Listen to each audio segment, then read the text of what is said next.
আগের শত্রু ছিল আওয়ামী লীগ আর হিন্দুস্তান, সেই আওয়ামী লীগ হিন্দুস্তানের সাথে বিএনপি যোগ হয়েছে। নতুন কিছু হয় নাই। ইনকিলাব ইনকিলাব ইনকিলাব ইনকিলাব, গোলামি না আজাদি, গোলামি না আজাদি। ভাই আমরণ অনশনে এসেছেন। এই অনশন করে তারা ব্যক্তিগতভাবে ফায়দা হবে, গাড়ি বাড়ি পাবে, অর্থ উপার্জন হবে, নিজের চাহিদা পূরণ হবে, এরকম কোনো কারণে তারা অনশনে আসে নাই। তারা অনশনে বসেছে দেশের সংস্কারের জন্য, জুলাইয়ের শহীদি রক্তকে প্রাপ্য সম্মান বুঝিয়ে দেওয়ার জন্য। তাদের নিজেদের কোনো চাওয়া পাওয়া নাই, এই কনসেপ্টটাকে ক্লিয়ার হতে হবে আমাদের। এই তিন ভাই যখন অনশনে বসেছেন, সেই লগ্ন থেকেই তারই ডান পাশে শহীদ পরিবারের সদস্যরাও কিন্তু একাত্মতা ঘোষণা করে এখানে বসেছেন। একই সাথে সাথে আমার ডান পাশে তাকিয়ে দেখবেন, মৃত্যুর জন্য প্রস্তুতি নিয়ে কাফনের কাপড় গায়ে জড়িয়ে জুলাই যোদ্ধারা কিন্তু প্রস্তুত হয়ে গেছে।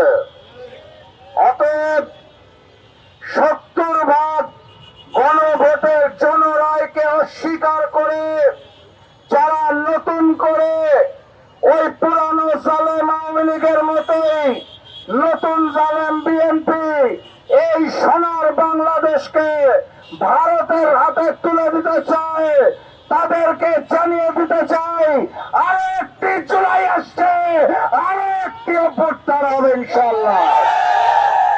সংগ্রামী সাথী এবং বন্ধুগণ, আপসহীন দেশনেত্রী বেগম খালেদা জিয়া বলেছিলেন, যেদিন জনগণের সরকার হবে সেদিন সংবিধানকে ছুঁড়ে ফেলে দেওয়া হবে।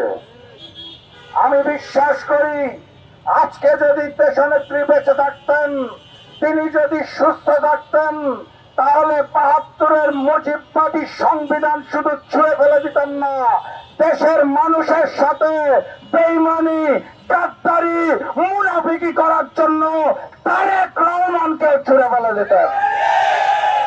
সংগ্রামী সাথী এবং বন্ধুগণ, প্রশ্ন করতে হবে, প্রশ্ন করতে জানতে হবে, ডিজিএফআই এর চিফ দায়িত্ব নিয়ে সর্বপ্রথম ভারত সফরে কেন গেলেন?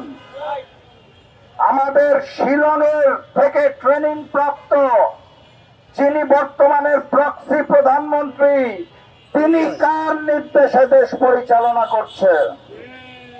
আমাদের হাত চাপড়ানো, টেবিল চাপড়ানো, মুখে কথা বলতে না পারা পাপেট প্রধানমন্ত্রী কেন দায়িত্ব নেওয়ার পর প্রথম সফরের জন্য ভারতের নাম ঘোষণা করেছেন? প্রশ্ন করতে হবে, সন্ত্রাসী সংগঠন ইসকনকে কেন এই সরকার দায়িত্ব পাওয়ার পর ১২০ কোটি টাকা দামের জমি ২ লক্ষ টাকায় তুলে দিয়েছে? প্রশ্ন করতে হবে, কোন অপরাধে জুলাই স্মৃতি জাদুঘর এখনো খুলে দেওয়া হচ্ছে না? প্রশ্ন করতে হবে, প্রশ্নের উত্তর আদায় করতে হবে। আমরা ওই প্রাক্তন স্বৈরাচার আওয়ামী লীগের জায়গায় নতুন স্বৈরাচার বিএনপি আসবে বলে হাজারো ভাইরা রক্ত দেয় নাই। অতএব কথাবার্তা পরিষ্কার, ওই হিন্দুস্তানের নির্দেশনায় আওয়ামী লীগের রেখে যাওয়া অসমাপ্ত কাজ করার জন্য যদি বিএনপি মনে করে ক্ষমতায় এসে এই ৭০ ভোটের রায়কে অস্বীকার করবে, তাহলে স্পষ্ট ভাষায় জানিয়ে দিতে চাই, আজকের এই ৩ জন থেকে ৩,০০০ হবে, ৩ লক্ষ হবে, ৩ কোটি হবে, পালানোর জায়গা খুঁজে পাবেন না।